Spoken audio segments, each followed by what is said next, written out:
Oke, ini adalah video lanjutan dari part pertama. Ini adalah video part kedua. Kita masih dalam rangka untuk menghitung ANOVA ya.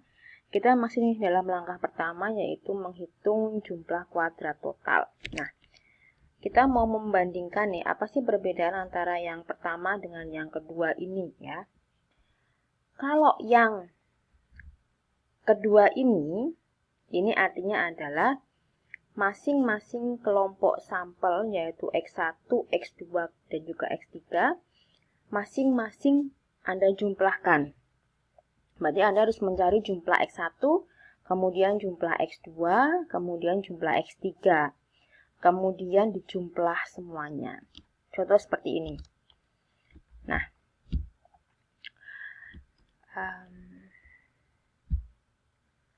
oke. N ini adalah, N besar adalah jumlah semua sampel. Ini anggota sampel pertama ditambah jumlah anggota sampel kedua sampai dengan sampel ketiga, yaitu totalnya 45. Next, ini yang saya maksud tadi ya.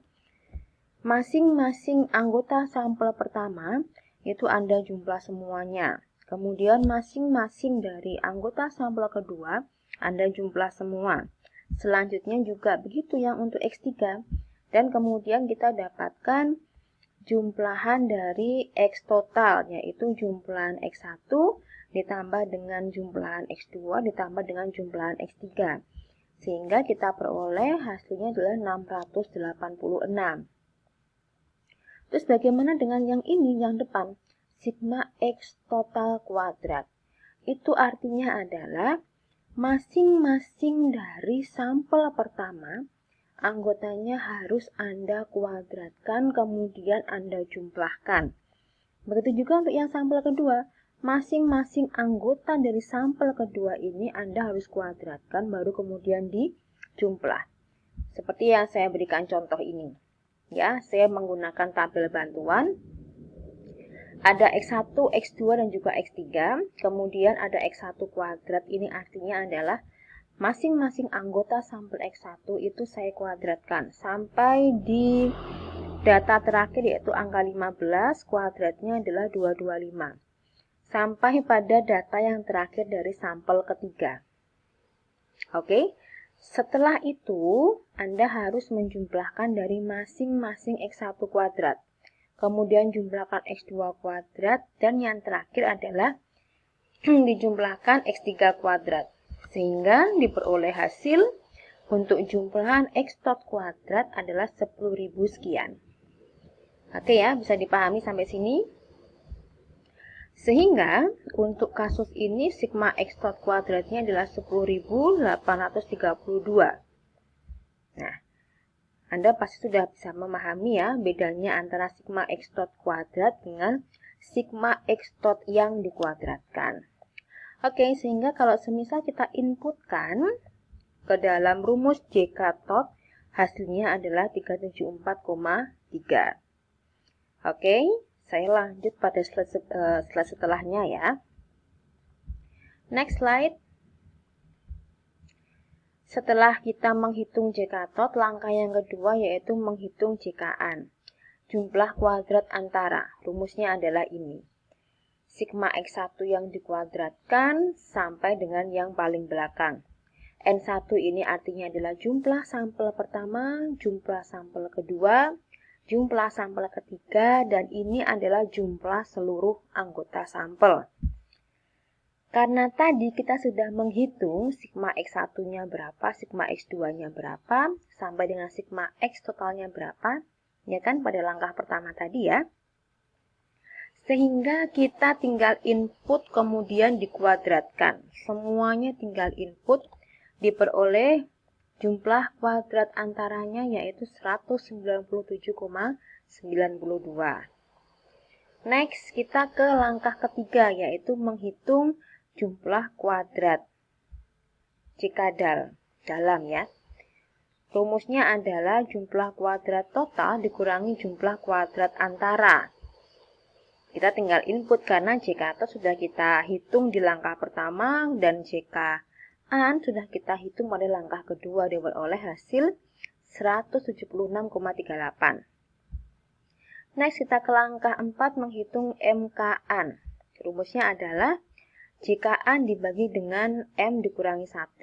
Kalau JK-an ini sudah kita hitung pada langkah kedua ya. Terus kemudian apa ini M kecil? Apa ini M kecil? M kecil itu adalah banyaknya banyaknya kelompok sampel. Di dalam kasus ini kita punya 3 kelompok sampel kan, yaitu X1, kemudian kita punya X2 dan juga X3.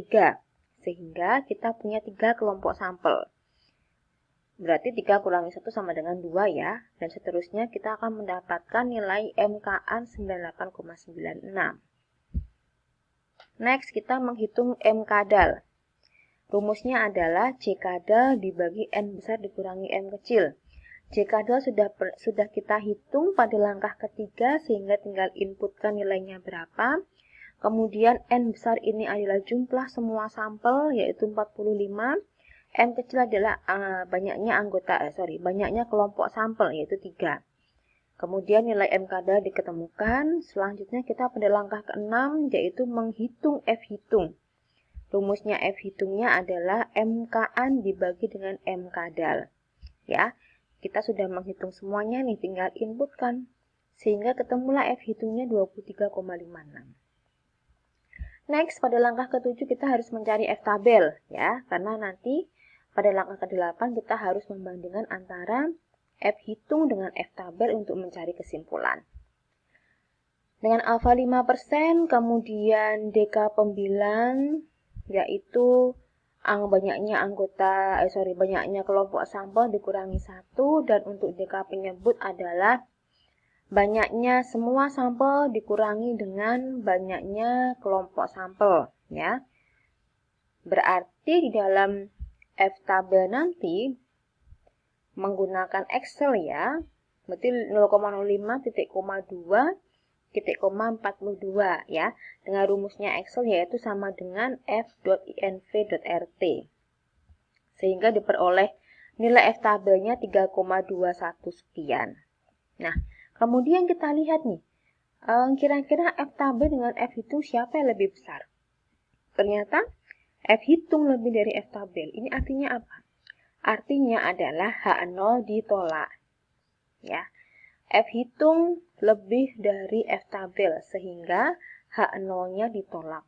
Kalau H0 yang ditolak artinya apa lagi? Siapa yang diterima? Yang diterima adalah H1. Artinya apa?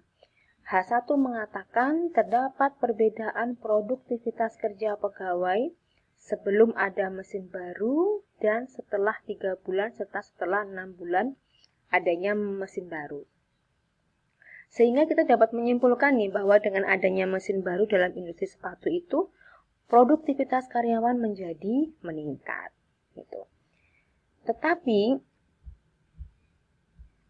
terkadang penelitian tidak sampai di sini saja, hanya melihat benar nih kalau ada mesin baru tuh produktivitasnya akan meningkat loh. Tapi Anda harus lebih jeli lagi. Ya. Peningkatan produktivitas itu apakah setelah penggunaan 6 bulan ataukah setelah penggunaan 3 bulan. Jadi penelitian tidak cukup sampai di sini. Kita harus lebih jeli lagi, kita harus ingin tahu lagi. Mana sih yang memberikan perbedaan? Apakah yang setelah 3 bulan jika dibandingkan dengan yang belum ada mesin baru? Ataukah setelah 6 bulan jika dibandingkan dengan yang belum ada mesin baru? Ataukah setelah 6 bulan dibandingkan dengan penggunaan mesin baru setelah 3 bulan.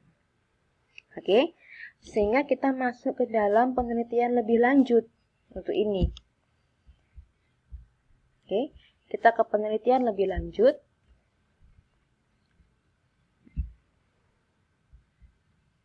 Nah, ini penelitian kita lebih lanjut lagi ya.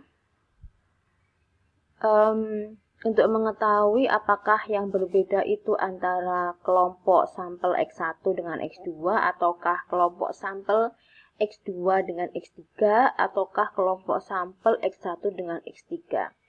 Sehingga kita harus mencari tahu masing-masing ini mana yang berbeda. Nah, untuk pembuktian antar dua sampel itu kita bisa menggunakan t-test yang berkorelasi. Kenapa? Karena memang antar sampelnya berhubungan. Nah, t-test berkorelasi ini sudah saya singgung di awal pertemuan pertama kalau tidak salah di video saya mengenai t-test yang berkorelasi. Sehingga di sini saya hanya ingin mereview atau flashback sedikit ya. Dengan rumus yang sama yaitu T sama dengan X1 bar dikurangi X2 bar dan seterusnya. Tetapi yang tujuan yang utama di sini memang, nah kalimat-kalimat ini nih yang akan diuji dengan menggunakan t-test ya. Yang pertama untuk melihat apakah ada perbedaan produktivitas kerja sebelum menggunakan alat kerja baru dengan setelah 3 bulan menggunakan, atau kita bisa membandingkan antara X1 dengan X2. Sampai dengan poin C, yaitu perbedaan produktivitas kerja setelah 3 dan 6 bulan menggunakan alat kerja baru. Yaitu perbandingan antara X2 dengan X3. Oh ya, mohon maaf, di poin B saya ada kesalahan ya. Poin B itu harusnya X1 dengan X3, bukan X2 dengan X3. Oke, next. Bagian A. Karena A itu reverse to ke sini ya, untuk melihat perbandingan atau perbedaan X1 dengan X2, sehingga kalimat hipotesisnya mengatakan bahwa H0 tidak terdapat perbedaan produktivitas kerja karyawan sebelum menggunakan alat kerja baru dengan setelah menggunakan alat kerja baru selama 3 bulan. Kemudian H1 terdapat perbedaan produktivitas kerja karyawan sebelum menggunakan alat kerja baru dengan setelah menggunakan alat kerja baru selama 3 bulan. Begitu juga yang poin B, kita punya H0, H1, dan kita punya poin C, kita juga punya H0 dan H1. Kita coba untuk ngecek nih, yang A, bagian A dulu ya, kira-kira berbeda nggak sih? Mana yang diterima, H0 atau H1? Next. Oke, yang pertama kali kita lakukan adalah menghitung korelasi ya. Kita butuh bantuan tabel untuk menghitung korelasi karena di sini cukup banyak. Ada sigma X1, X2, ada sigma X1, sigma X2. Ini ya, ini adalah rumus dari korelasi. Juga sudah pernah saya singgung pada video saya sebelumnya. Nah, kita butuh tabel bantuan. Karena kita membandingkan X1 dengan X2, berarti yang kita ambil adalah sampel dari X1 dan juga sampel dari X2. Masing-masing sampel kita jumlah dari sampel X1, kemudian jumlah dari sampel X2. Selanjutnya, karena di dalam rumus korelasi diminta mencari jumlahan dari X1 dikalikan dengan X2, berarti kita harus menghitung X1 kali X2 dulu. Ini artinya apa? Artinya adalah masing-masing anggota sampel X1 Anda kalikan dengan anggota sampel X2. 12 kalikan 13 sampai seterusnya ke bawah yaitu 15 kalikan 16. Setelah itu Anda jumlah dari atas sampai ke bawah, ketemu hasilnya.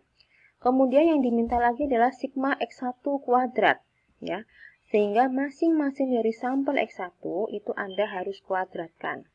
Sampai ke bawah 15 kuadrat hasilnya adalah 225. Ketemu 2375. Kemudian X2 kuadrat ya. Masing-masing sampel X2 ini Anda kuadratkan, kemudian Anda total. Setelah itu baru kita inputkan nih ya. Kita inputkan ke rumus korelasi. Oke. N adalah banyaknya sampel. Sampelnya ada 15. Kemudian sigma X1, X2 sudah ada di sini ya, 2959. Dan seterusnya sigma X1 187, sigma X2 236, sigma X1 kuadrat diambil dari sini 2375. Nah ini nih, sigma X1 yang dikuadratkan artinya adalah jumlahan dari X1 kemudian dikuadratkan. Begitu juga dengan sigma X2 kuadrat. Ya, berarti jumlah dari X2 kemudian dikuadratkan. Next, kita peroleh hasil yaitu 0,307 sekian. Ini untuk korelasinya. Ini masih dalam langkah pertama ya. Next, kita akan ke langkah kedua, tapi saya akan lanjut pada part ketiga. karena sudah mau 15 menit ya. Jadi saya cut dulu part 2 sampai di sini.